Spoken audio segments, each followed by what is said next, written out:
Okay. Hi. Hello. Welcome to, I hope, Coffee and Coffins with me, Tiger Wizard, and of course, I'm joined as always with Beckett. How's it going, Beckett? Happy New Year. Yeah, Happy New Year. It's a great one so far. I think it's kind of appropriate to have some slight technical difficulties because we're going to be getting into some technical RPG stuff this episode of Coffee and Coffins. Yeah, it's it's Well, it's actually it's one of those internet shitty on purpose things, oh, It's funny. Yeah, you yeah. did that all on purpose. Oh, what Uh, a crazy world this is. Nothing works right. Whoa, you know what I mean? yeah, I do. If you got booted from a video earlier and you were leaving a comment and we were, chatting about Batman villains or whatever, like please jump back into this chat. We promise not to end it. We want to chat with you about Batman villains, RPGs, and of course, we've got a very special guest joining us today. His Majesty the Worm creator, Josh McCrowell. He'll be on in just a little bit. But before we do that, I wanted to talk a little bit with you, Beckett, about some stuff that's back up in the Exalted Funeral shop, right? So we had a bunch of stuff drop into the shop that are restocks of some Morkborg stuff. So first of all, Beckett, how do you That's pronounce? Mirkberg. Okay, great. You Love got to it. say it like I learned that if you say it like the Muppet, that's how Yeah, you're the saying it right. Swedish. Mirkberg. Yeah. Okay, so there's this is putrescence regnant, which it's a vinyl album, but it's also a module. Um, this is not new. Like this came when did you know when this came out? Back at 2020, 2021. We can look on the back. 2021, I think. Yeah, 2021. And I don't even have the like fancy one because there was a limited edition, but I I've actually got kind that of one. you got the special one. Yeah. Are you gonna pull it out and show everybody? But It's like upstairs I with all my really records. I really love I'm gonna try and show it off without getting it too exposed to my cat's hair. Can you see that? It's got this like translucent yellow vinyl. And Um, so, yeah, the ones that we have in stock now are actually the first press, is this not the not the first press? repress. This is the first press, not the phlegm repress. Oh, okay. So this Is is the with bile first press. the bile press. Okay. And this is what we actually have I don't in know if stock that's what now. it's really called, but that's what we have in stock, yes. Okay.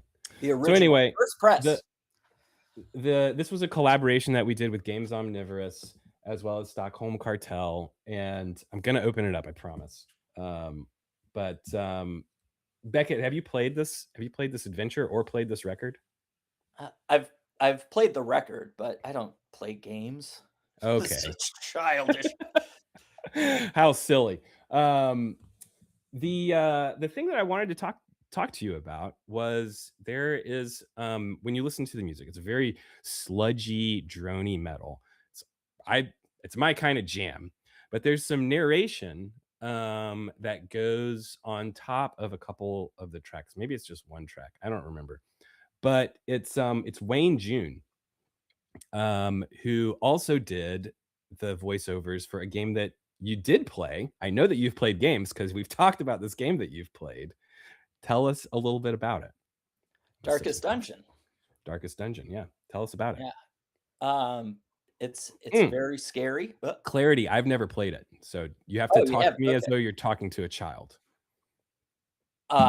Okay, then this game is too scary for you to play. Is it okay if Oh, I play it and you watch it on the TV while I play it, or is it too scary?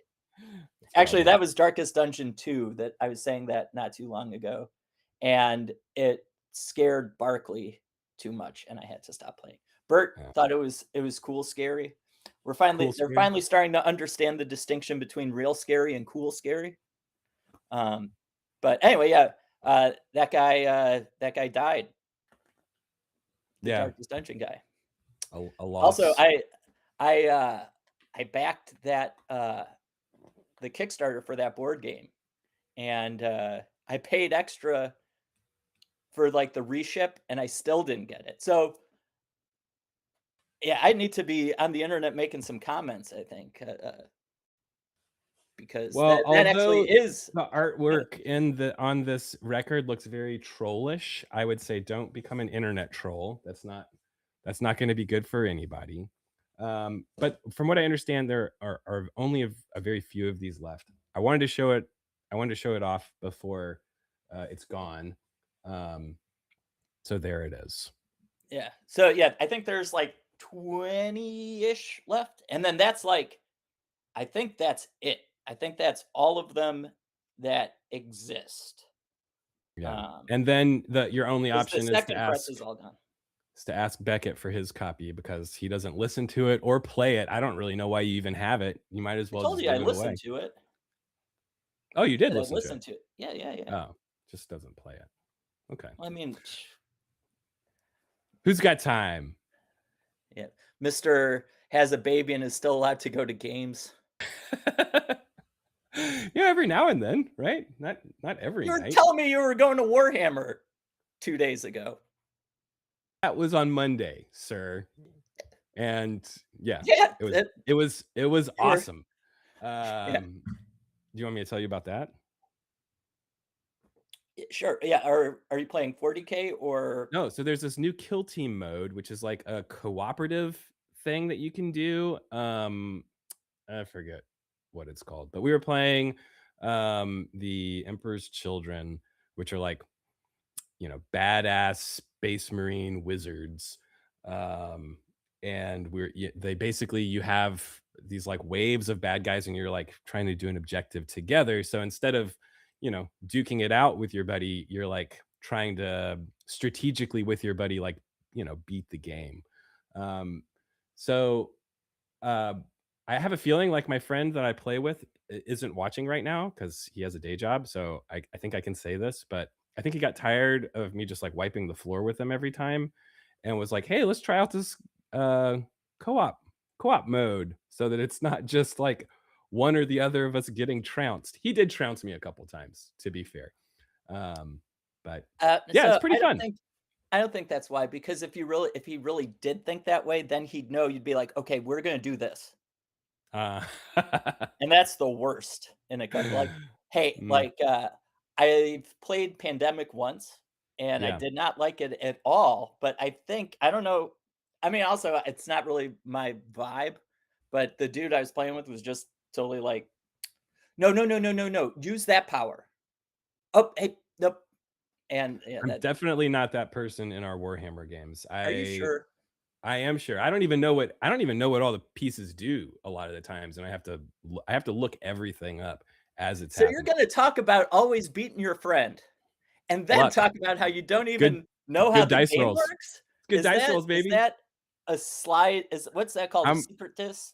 I'm rolling those sixes, I'm getting Alright, those critical hits.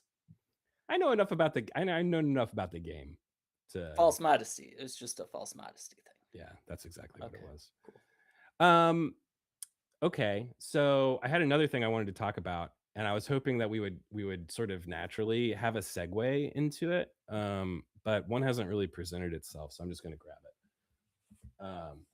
So this is issue one of two zines that are now available for Outcast Silver Raiders, which is an OSR. Well, actually, Outcast Silver Raiders is like spells out OSR. But these are some supplements for the game. And this first one, volume one, so volume two just came out, so it's available now. But they're both zines. The first one is it's basically like hidden lore type stuff. So there's a new class in each zine, and this one is like I think it says it here, antiquarian. So it's kind of like an antique hunter style thing, and there's like some forbidden, hidden secret knowledge contained in this zine. And then the second one, which I don't really know how to pronounce it. Do you know how to say that thing? Size just it's a bunch of Y's and Z's, but it's I think it's Sizegist Stellarium is the second one, and that one sort of pertains more to like natural occurring phenomenon and dangers that are present in the realms of Outcast Silver Raiders. So that was it. Any So thoughts on actually, we Outcast totally Silver Raiders? well, we had a segue, Oh, but there we was. so the Darkest Dungeon video game is like you're like an antiquarian delving into Oh, forbidden yeah. knowledge. So That's great. If I knew the there game, I could have yeah, made we that should call, just like call we through. can cut this up, and then when we post it, it'll just will sound good, right? Cool. It'll So go, Kristen's "Ooh." totally down with editing this this video together later. I got a thumbs up from that. All right, we'll edit together. That segue is gonna be so smooth. All right, don't worry about it. All right, well, that's that's all I had to show off on my fun camera. You can see here that I've during the technical difficulties consumed most of my coffee already. What do you think Yeah, about mine's gone. your yours gone? Mm. Yeah. I could talk more about, occult, that which is occluded, the antiquarian searching for forbidden knowledge. Well, I don't know. I Mm. think that's fun. Oh, That's fun magic. I like that oh, kinda. okay. So here's a good question about fun magic that you can talk about forever and like discovering hidden knowledge, right? Do you know how to use one of these things? uh, Tell me. No, I'm asking if you know how to use it. Well, for divination, or is this the segue to bring on our guest? It's a segue, but also I'm curious. Um, I mean, like Sounds like no. well, I It's hard mean, to pull these kind of cards out of the box with one hand. Let's see how well I can do. I mean, it's easy to say you know how to do something, but does that then imply you know how to do it well? So, I mean, Mm. I think I've made it very clear. I know how to play Warhammer badly. Um, I I I don't think I've made too many I claims was about. doing that false modesty thing again. Oh, So, and instead of stepping on our segue, why don't we bring let's on bring our guest? let's bring on our guest. He's been All right. waiting very patiently to join us. Bring him on, Beckett. Please welcome to the show, author of His Majesty the Worm, Josh McCrowell. Hey, Welcome, Josh. hey, Hey, Josh, how's it going? good, good. Maddening to sit here and try and scream into a muted mic to say syzygy. It's syzygy, syzygistic. Oh, syzygy. What a great Syzygy. word. What a great Do you word. know what that means? It's like an alignment. So, like if Oh, planets are like a sequence of numbers, or if a planet is aligned in the heavens, like three planets oh, to the naked eye. It's syzygy. Ah, okay. Cool. Yeah, I didn't know that. me neither. Yeah, Learn that's cool. vocabulary words with the worm. Yeah. Words with worms. So Josh, we've got something pretty cool going on right now for His Majesty the Worm, which is a pre-order for your next entry into His Majesty the Worm. Why don't you tell us a little bit about the Castle Automatic? Yeah. So, His Majesty the Worm is a book about dungeon crawling. It's a game about dungeon crawling. It is hyper focused on exploring the mythic underworld. And I think that making dungeons is fun. I like to do it. And there's, 200 pages of advice in the book about how to do it. It's And hefty. if you, sorry, It's hefty. it's a chonker. But if you want to get started right away, I think you can get the Castle Automatic. It is a large dungeon. It is over 500 rooms. There's over 5 levels, and it is designed for His Majesty the Worm. And yeah, it's an expansion, and like one big chonkin dungeon to go along with the core book. Would you call it a mega dungeon, or is there a qualifier that it doesn't quite hit to call it a mega dungeon? I asked Blue Sky one day. Yeah. I said, what's the definition of mega dungeon? And the there was no consensus, right? The answers were all over the map. The And consensus is let's argue about it. yeah, exactly. And I thought I was gonna be shooting myself in the foot if I actually like used that as like part of my description for the text. Because then it would just be about whether it was or not. So I just like sidestepped it. It's a big dungeon. Yeah. And I think His Majesty the Worm is about mega dungeons. And Something about mega dungeon. This is just me throwing my 2 cents into the argument. yeah. And Beckett, I'd love to hear your thoughts as well. But the superhero character Mega Man is not huge, but he's mega cool. So maybe it just has to be mega awesome. I don't know. Like I think Actually, does it just need 1,000 rooms? Is that it? Mega? oh, I see. Yeah. Does mega mean 1,000? It does if you say it does. Well, mega death is more than 1,000 deaths, right? I think so. Yeah. What does mega mean? Is everybody Googling this right now? Yeah. Okay, so while we're Googling this, Just very large, huge. very large. A large amount of cool. Oh, Right? 1 million. No, it is 1 No. million. 1 million And, rooms? like when we're Alright, talking so yeah, metric. a lot of people claiming to have created mega dungeons have exaggerated slightly. I was talking to Beckett before the stream started about favorite movies, and I have a group of friends that are always saying like, "Oh my gosh, I love that movie so much. I've seen it 100 times." And I'm like, "All right, like let's take a step back just a second. Have you actually watched the movie all the way through 100 times? That's a lot of viewing." I don't think I've ever seen a movie 100 times. Have y'all?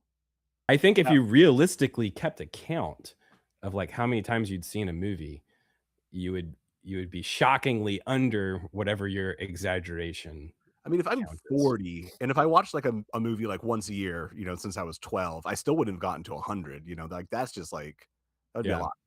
I mean, every year on New Year's Day, I watch all of the extended Lord of the Rings movies back to Right, back. right. That's an example. Yeah, but those movies came out in 2001, 2, and 3. So, Right. I mean, when they first came out, I definitely watched them more than just once a year, but, probably 5 or 6 years after they were all out. I'm only watching them once a year. That's still only 20 viewings, right? Anyway.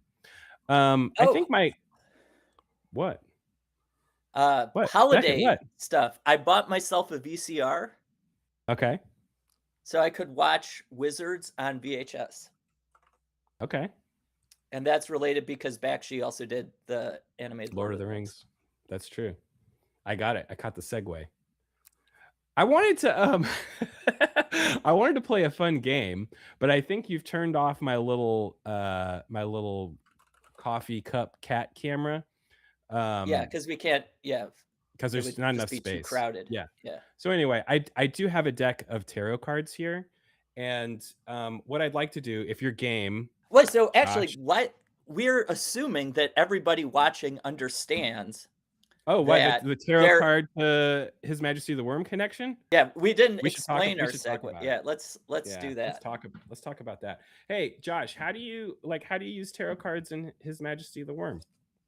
Yeah, so His Majesty the Worm is a RPG that doesn't use dice as randomizers. It uses tarot cards as randomizers.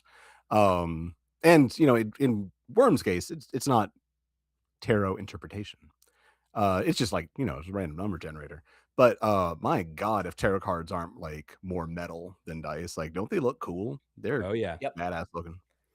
And Josh, this is leading into. Did I interrupt you, Beckett? What were you trying to say? Go for it. It doesn't. Go for it. Okay.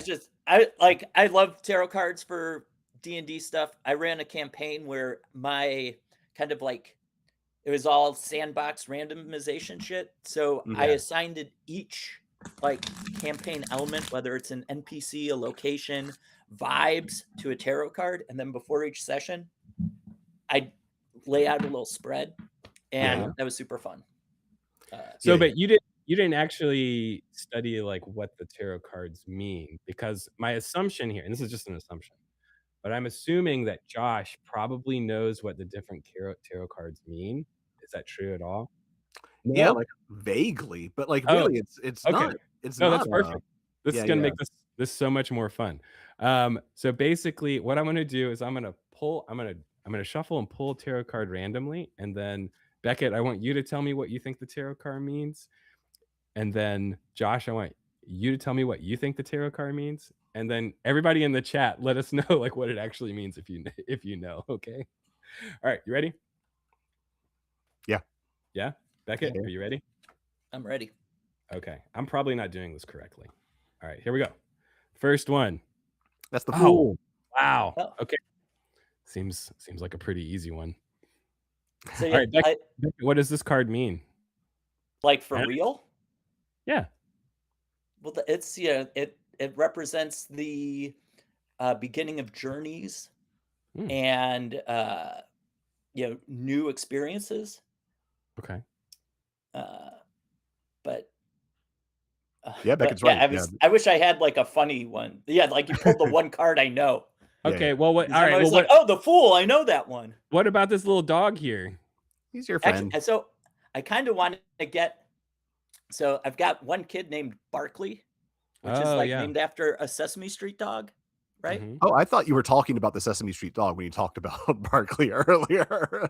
And then I've got another kid, Bert, and that sounds Also, like Sesame bird. Street themed. Mm. So I thought, yeah, that the Bert was like accidental. It's like named after his maternal grandfather, who's Robert, but she didn't want it to be the same name. Anyway, I thought it'd be cool to get a tattoo of the Fool Okay. with the dog, but then a little bird flying above too. And then it's like, Oh. but So, mostly I like to have tattoos that are stupid. So I don't want one that like I care it's about. You know, it's it's a kind of weird. neat that I flipped this card because I do want to talk a little bit about the mechanics in His Majesty as well. This card, it actually is a major arcana, and the major arcana are part of the game, but this one has yeah, a 0. This one is card 0. So what happens with the numbers up here? Because the major arcana have are numbered 0 through 20, right? 21, yeah. 21. So how does that work in the game?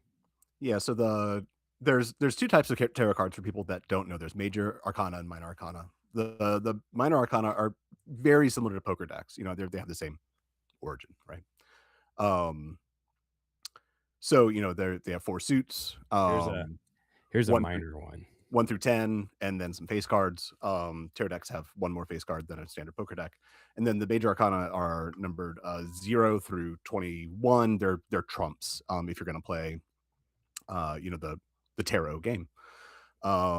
And so in His Majesty the Worm, the two arcana are separated. The players use the minor arcana deck, and the GM uses the major arcana deck. And that lets the number spread be a little bit different. You know, the GM can have much bigger numbers. You know, he can get all the way to 21, whereas the players have lower numbers. And so they get to like get target numbers that the GM has that are on the higher scale. They have to combine their hands together to get that kind of number. But the one major arcana that lives in the minor arcana deck is the Fool. And when the players draw it, it reshuffles the decks. So it kind of re-triggers the shuffle mechanic. Very cool. Do you guys want to try one more, or are you tired of this game? I like this game. Oh, also a little tip.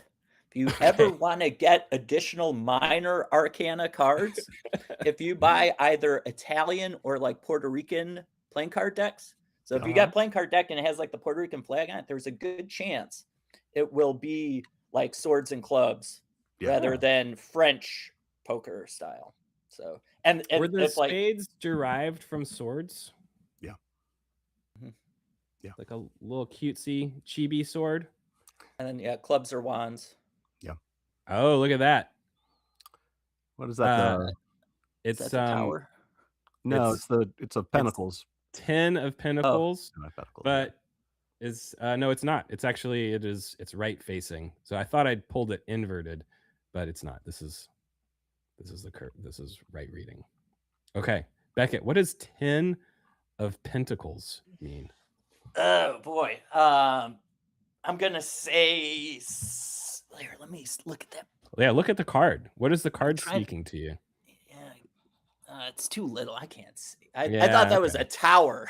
So like, yeah, I have no Oh, it idea. is. There's a tower in the background. There's 2 dogs. There's like a little kid rubbing the dog's tail, it looks like. There's an old wizard-looking guy with a crazy robe. This is a crazy robe here, and this is an old wizard guy, and then there's 2 other, maybe it's a guy and a girl, or maybe it's 2 guys, I'm not sure, over here, and they're looking out this kind of crazy portal window at this tower here. Maybe does it And have one of something to do with this like guy's holding a spear. family and established fortunes or something like that? I Yeah, don't that know. sounds right. Okay. Establishing your wealth, building your tower. Well, I think Yep. it's that, well, because there's fortune, right? Like Uh-huh. you have a fortune, but then there's also your fortune, like a fortune cookie. Okay. So it might even be something that it's a trajectory that has already been established, right? Mm. Sort of like the established mega dungeon owners are making it difficult for the next generation to, purchase and own dungeons. So true. Yeah. I mean, that's All I'm saying is that like back in back in these It's the days. mega dungeon conglomerates, man. It's not. Don't blame it. Yeah. Don't blame it on what? Don't blame it on Yeah. these 2 dogs. Look at this guy's No, cloak. You know this guy's a 1 percenter. Like I he's was gonna talk a little too communisty, so that's fine. We could do that. Whatever. yeah. No, not into it. All right, Josh, anything I don't else want you to be want to taken add? away. They've started killing people, man. Eee. keeping it light here on the Yep. stream. Yeah, On a let's go ahead and flip another hero card and see what that one brings up. All right, Josh, anything else to add for this particular card?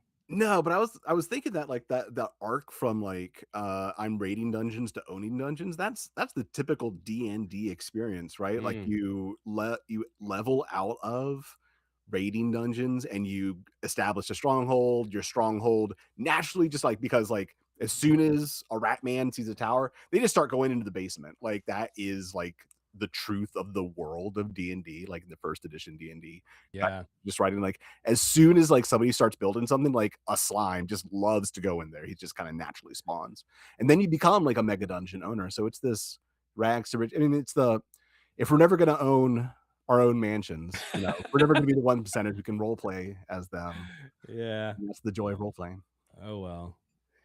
The the generation before us that just lucked into all these empty dungeons Exactly. will one day die out. Okay, so there's a couple more things I really want to talk about.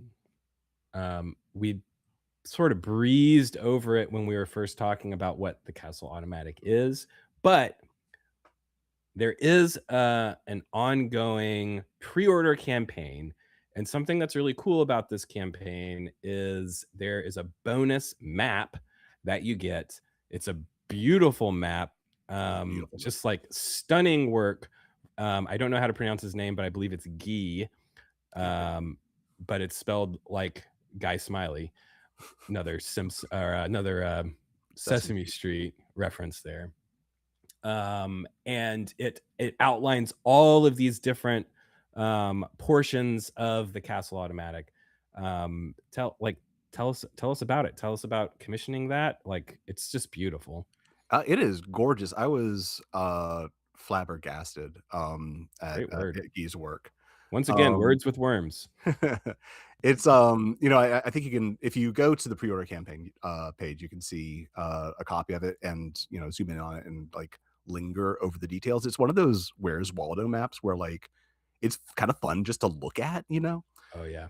In His Majesty the Worm, I recommend, and this is controversial, but like this is a controversial practice I've learned having released the book, but a quality of life improvement, I think, is just give your players a copy of the map. Hmm. I think that it is like Just for the record, not the most controversial thing on this episode of Coffee and Coffins. So fair enough. I agree. Um, I agree. Just give them a map. Like, just give them a yeah, map. It what? doesn't have to have all the secrets on it. And Yeah. so, in fact, the map that you see there, that's the GM facing map. He also made a separate map that is very similar, but doesn't have the secrets revealed on it for the players. So you can Oh, just give it to your players. And the GM map has all the little details to linger over. And the way that he like has these two versions is so great because so often in the player map it doesn't look like anything is amiss, and then yeah. like you look behind and it's like this whole wall is missing and there's a secret Yeah. tunnel that goes somewhere else. It's sweet. So yeah, I mean check the map out to see what we're talking about, because it really is fun just kind of like zoom in on the details, and those little bitty details are what he did so well. Excuse me. Yeah, like I think part of what makes games work well is establishing a sense of wonder in all participants. Oh, yeah. And there's something about maps that clicks that part of your brain on where you're like, ooh, what's this? Right. And so like an empty pad of graph paper does something else, right? Mhm. It doesn't click on that wonder. So because also like having someone map can be fun, but can also like it has to be the right way. Oh, but the best tip from Andrew Walter, who does like Troika Adventures, Art for Yeah. Troika, Art for OSE. What he does when he runs the game, he has a little dry erase board and he draws the room as players enter it.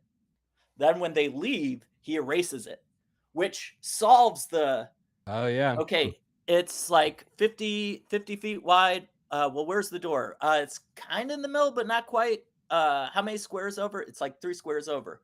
No, 3 squares the other. You know, like that's the experience that I'm trying to get past. Yeah, totally. Yeah. Well, But so yeah, that's the Andrew Walter trick. that was but, something like- that we did in like my early sort of teenage years games. Was we had the the mat, and then we would slap down another map, and as soon as we came into the room or the area, draw it out, put okay, well, yeah, this stuff's here and this stuff's there, and like kind of draw it out battle mat grid style. But it was always taking up a sort of inordinate amount of time, because when I was when I was dungeon mastering, I'm like, well, you guys are just gonna have to wait 25 minutes while I draw every little detail on here. Or if somebody else was doing it, one dungeon master in particular I'm thinking about, John, you know who you are, who would just sort of like pop, plop, plop, and then it's like it doesn't really explain what we're dealing with. Like, is that a tree? You drew a little circle. I think it's a tree. Yeah, maybe it's a tree. Maybe it's just some underbrush.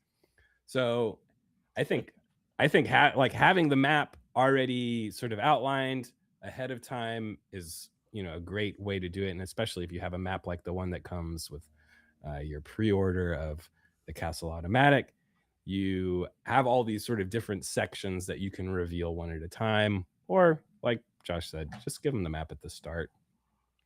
Okay, let him like, investigate. what are you trying to accomplish with the dungeon, right? I think that's like a thing we don't think about, right? We've like, already established we're trying to like defeat prior generations.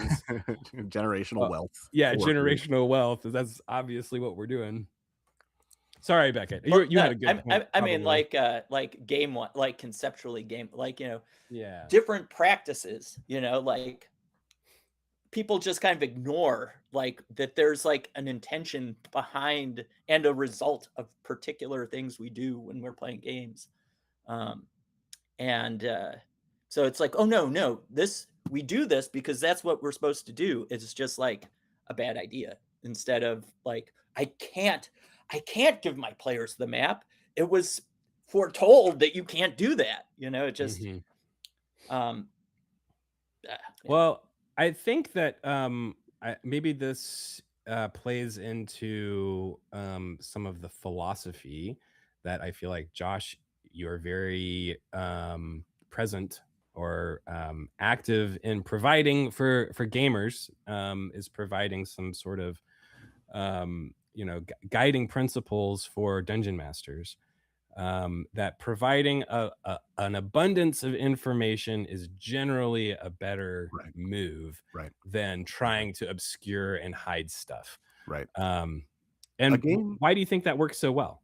a game. I mean, the gimmick of a game, the thing that is fun is making choices. That's what any game is, whether it's a board game like Pandemic and somebody's telling you what choices to make.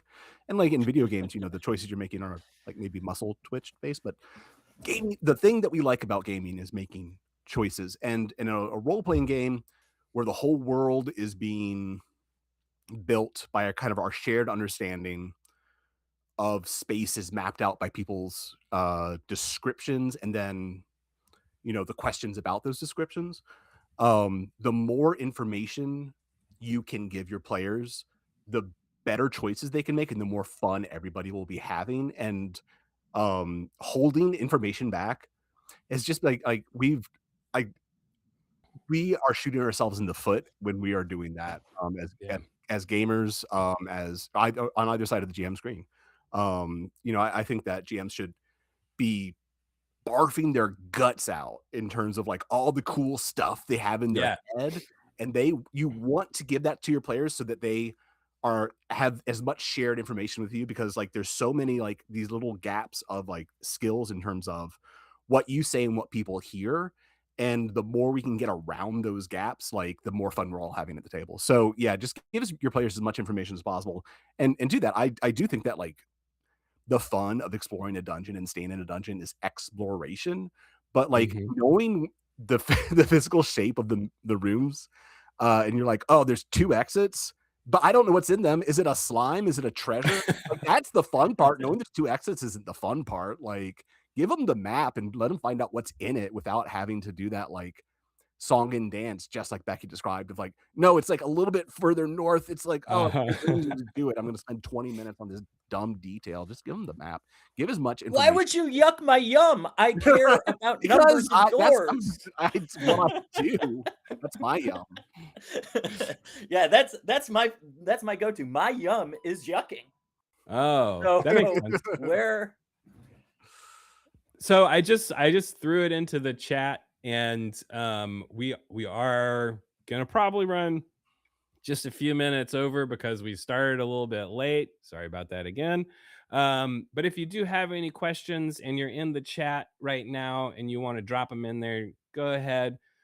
We tried to leave some room after all of me and Beckett's hilarious jokes to take some questions from the audience. So if you do have some, drop them in there. If you don't, that's okay. No big deal. We really appreciate you all coming out, joining us for this stream. Third time we tried to launch it.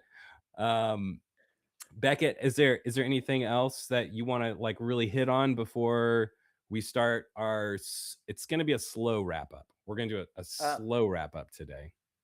well, I think wondering from peasantry TTRPG, what is the Oh, strangest, weirdest item or creature in the castle?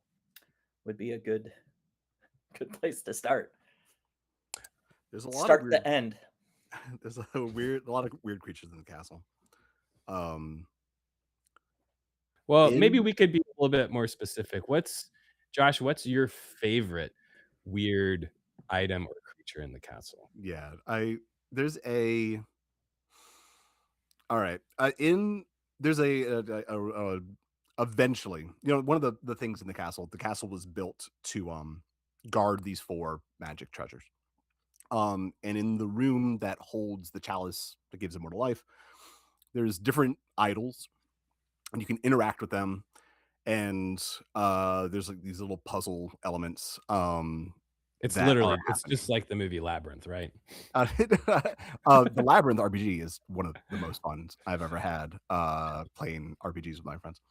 And in this room, there's an idol that weeps gelatinous slimes that become infant shaped.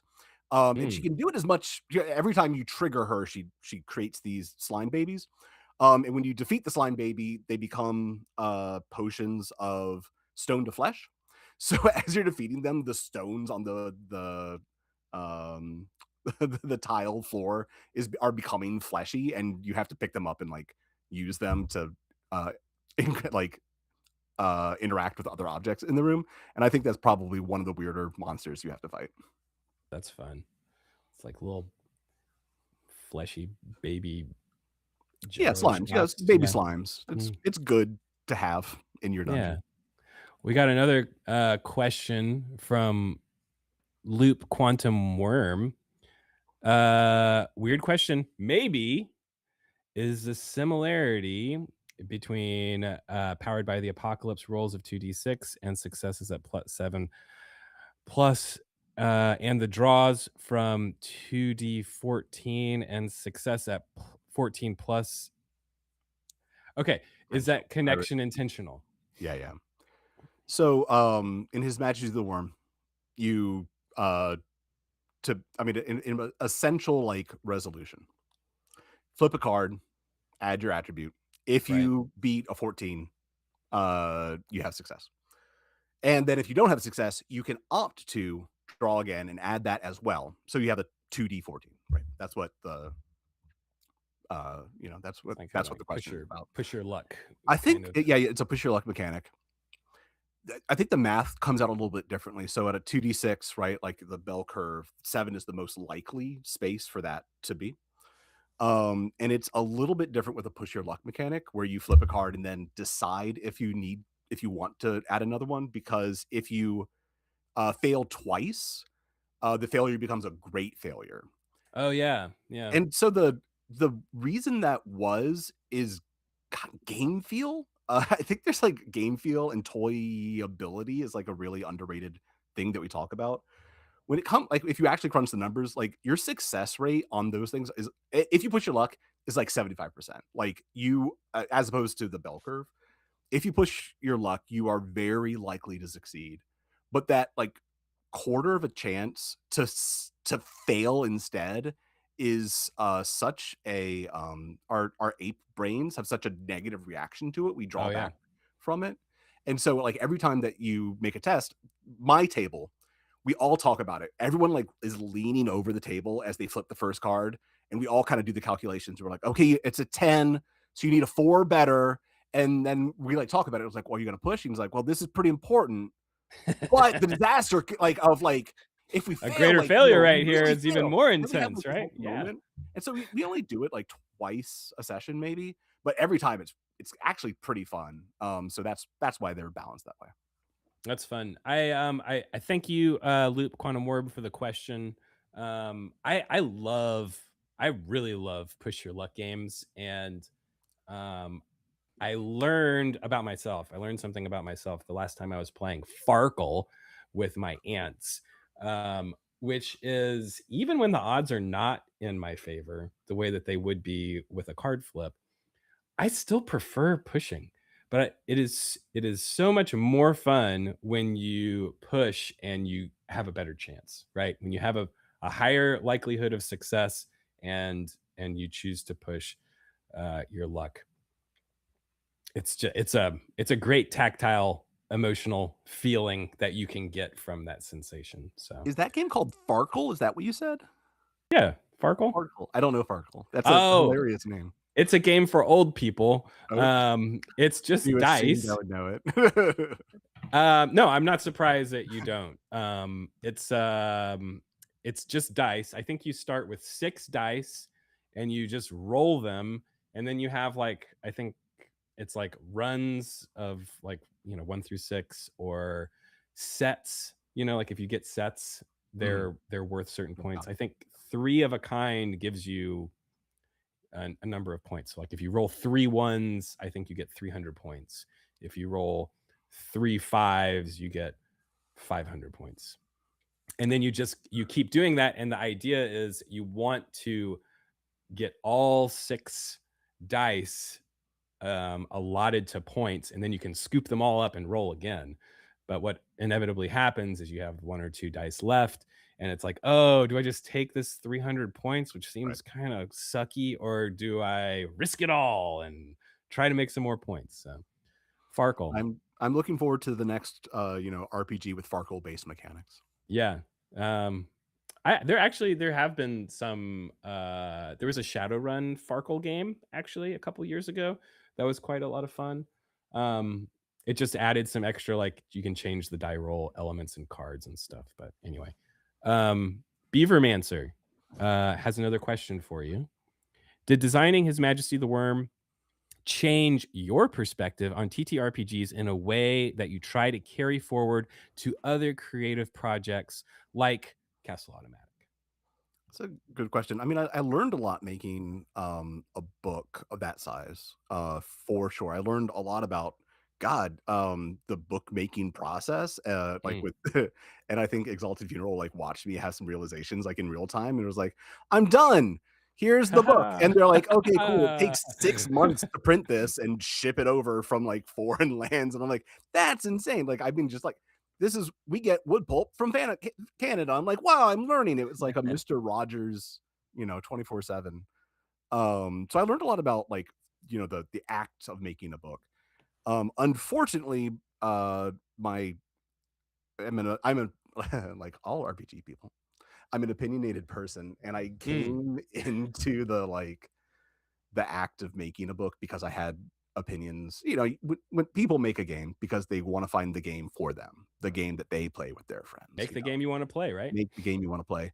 So I did that, and Castle Automatic is just an extension of that philosophy. It's those that like ethos is going into that, and it's not an evolution of the original. It's just I knew more about the practical steps of summoning a book into reality this time. So, If you had you oh, run a proto Castle Automatic for your friends, or like before you decided to do that as a book, or was it? Um, yeah, I have been running His Majesty the Worm, at play testing it before the book came out, for like 7, 8 mhm. years. Um, Castle Automatic was a Dungeon 23 project. So Dungeon 23 was started by Sean McCoy in the year of our Lord 2023, and the gimmick was you can make a dungeon by every day writing one dungeon room. And I did that for at least for a while. And I How many months into it? Every time I talk to somebody that did Dungeon 23, I want to know, like, did you make it at least to November? Because I feel well, like almost everybody went to like November, and then they're like, that's about as far as it's about as far as I can go. I actually have the book that I did it in right Ooh, here. let's look. Hobonichi Tekko, and it's like one of Beautiful. those like kind of daily planners. Yeah.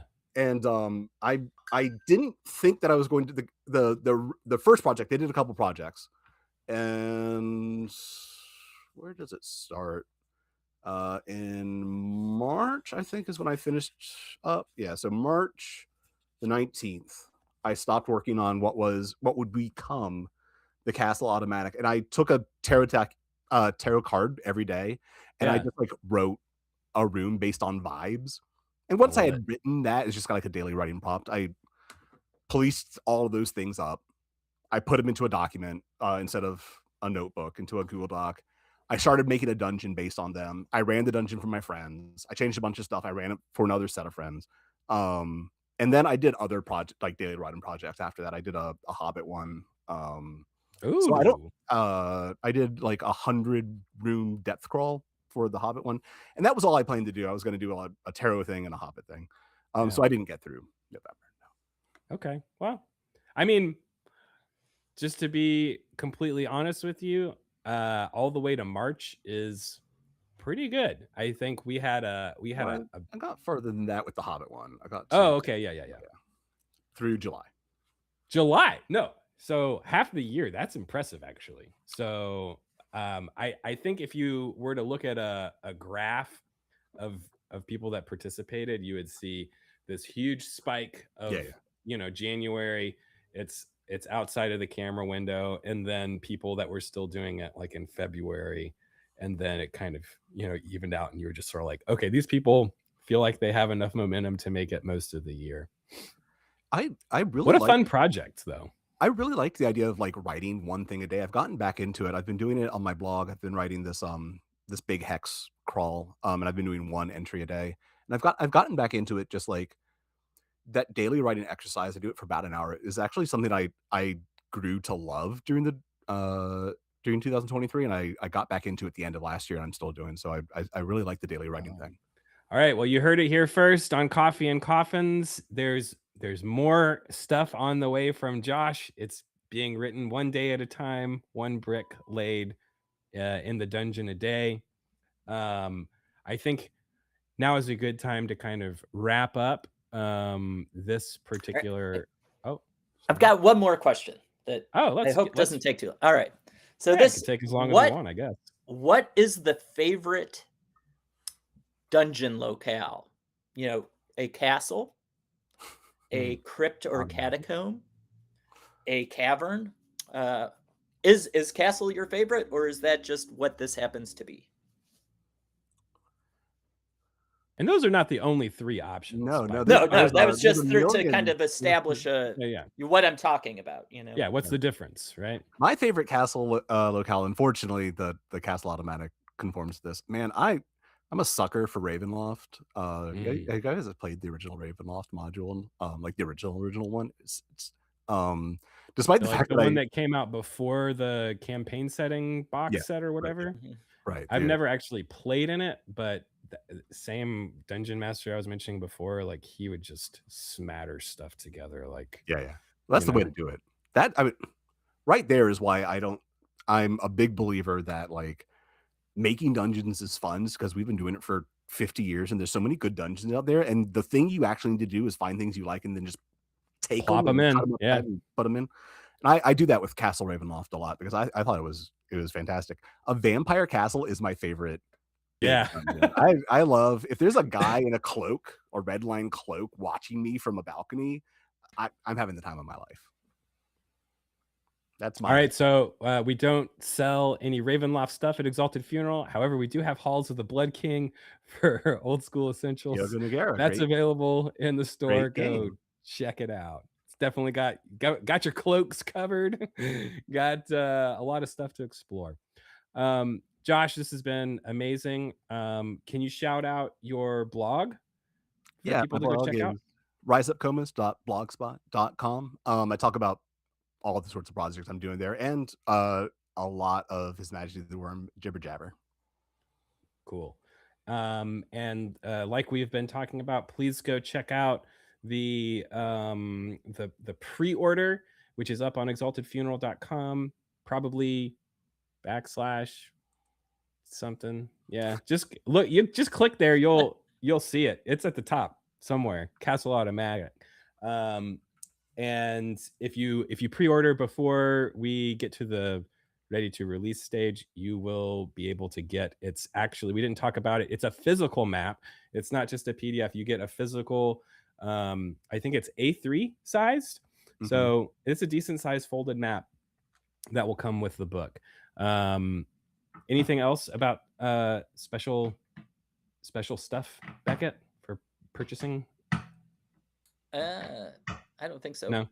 Okay. I think we had at one point we had a deal where you could get the pre-order and the core book, but maybe that's gone. Sorry, guys. Well, it's still, if you buy both of them, it's $1 off. But there you go, save $1. I'll buy that for $1 off. But it was just, we decided not to do that because of the convolution. Because because you'd have to wait to get your core book until, and then just like weird logistics things. Cool. And there was a message in the chat earlier. Just want to say to everybody, thank you for your patience over the holidays. All of our orders that have been sort of backlogged are getting shipped out as soon as possible. We really appreciate you guys. And that's about all we have time for Coffee and Coffins. Josh, thanks so much for joining us. It's a pleasure to see you as always. Beckett, you want to give us a sign off? Like, what's our see you later sucker or something Oh. like that. Oh yeah, we were gonna come up with something, but now we didn't. I thought that was on you. I thought you were gonna come up with a like, see you later, suckers. Maybe it's just Well, see you later, suckers. Well, I was gonna have the outro music, and then you didn't seem to really enjoy it. You said I that thought it just was great. No, I said it was oh. wonderful. Oh, you said that add the blood and guts in a backwards hat. I wanted to I get thought your son to do the death metal vocals for the song. Yeah, obviously. I hate All right, blood. well, It's so don't worry. scary. Yeah, we'll All have right, scary that's how I'm death metal signing it. music. Yeah. I hate blood. It's so scary. All right, everybody. Thank you so much. We'll see you guys next time for another episode of Coffee and Coffins. Bye.